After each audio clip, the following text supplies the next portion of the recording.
John Whitton. Okay, who was John Whitton, the father of the New South Wales Railways?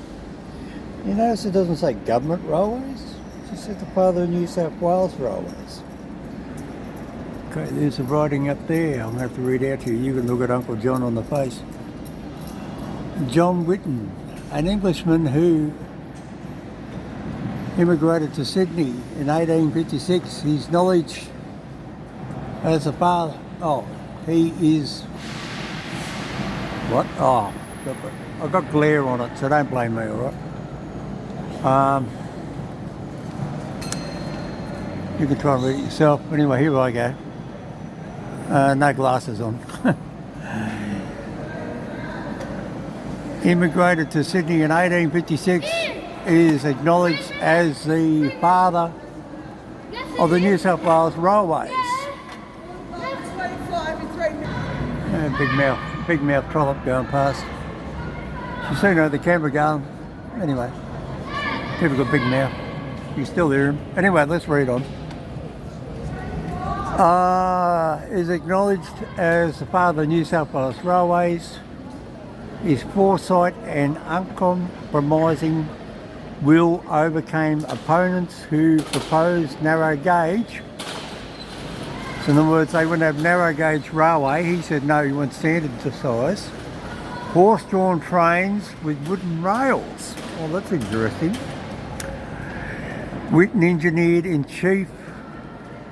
Whitton, engineer-in-chief from 1857 to 1890, insisted on adopting the standard rail gauge of 4 foot 8.5 inches, 1435 millimetres, using steam trains on heavy steel rails. This set a high standard of construction which formed the basis of our present railways, which currently is being ripped up and turned into pushback tracks, and up there from Casino to Moolumbar and down there make Whitton roll over in his grave, from Wagga Wagga around there to Tumbarumba, and from Glen Road.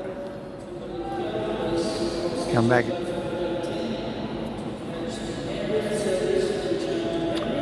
Anyway, PA, just can't pause it. Just go on. Formed the basis of our present railways when Whitton was first appointed to plan rail routes to supervise construction. Only the 37 kilometres, 23 miles of track was open to traffic. Within 27 kilometres, 17 miles under construction when he retired 33 years later. 3,538 kilometres, 2,199 miles of track was in use. He took rail to the Victorian Queensland border and saw it open up the state's hinterland in crossing the extreme difficult terrain of the Blue Mountains. He designed 2 zigzags, which is zigzag railway, there between the top end of, back end of Lithgow up there to, think of a second, I'm getting old. Go on, you know the answer, you say. Anyway,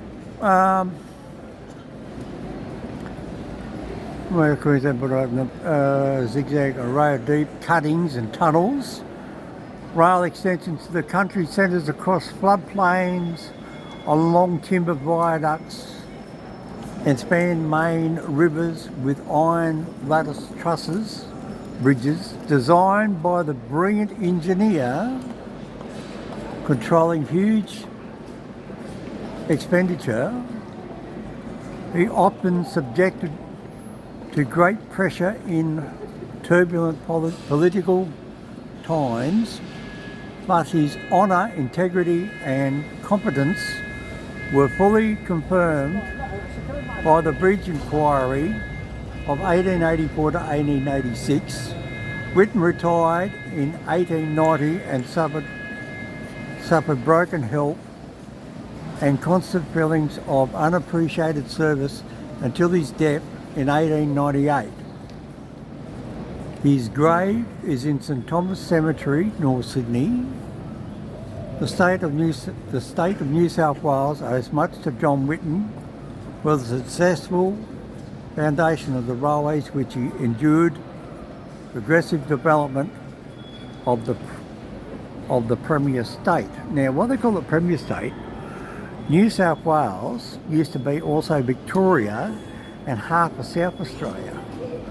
Now, on the map, it goes up the Tenterfield to Wallangarra via Werris Creek to Narrabri, Sydney to Lithgow to Mudgee, Sydney to Bathurst, Blaney up to Molong, and then another line out to Dubbo to Burke, and then from Blaney down to Cowra, down the south down to Albury, and running off that is a line out to Gundagai, yes, Gundagai, and another railway line running down there to Canberra all the way down to Cooma, which later on went down to Bombala later, over to Albury, and then at Junee it branched off and went out to Hay and Jerilderie. And they're the lines he designed. So I'll just read all the destinations: Cooma, Gundagai, Albury, Jerilderie, Hay, Dubbo to Burke, Lithgow to Wallerawang to Mudgee by Louis, and up there to Newcastle into the Newcastle Original Station, then to Werris Creek to Narrabri, and up to the Queensland border, Werris Creek to Tamworth, Armidale, Guyra, Glen Innes, Tenterfield to Wallangarra, and then I met up with the Queensland Rail. There was no coastal railway line there through Coffs Harbour, see that? No, it wasn't even built. Neither was the line down here down to Bombala. Anyway, want to see it for yourself, down here at Central Station, come down and have a look. Very hard to read, it's very glary, it's very golden sort of lighty, a silver thing. Tried my best. Says it might be online somewhere, somebody might take in a photo. Right, just hope you enjoyed that. See you later this time.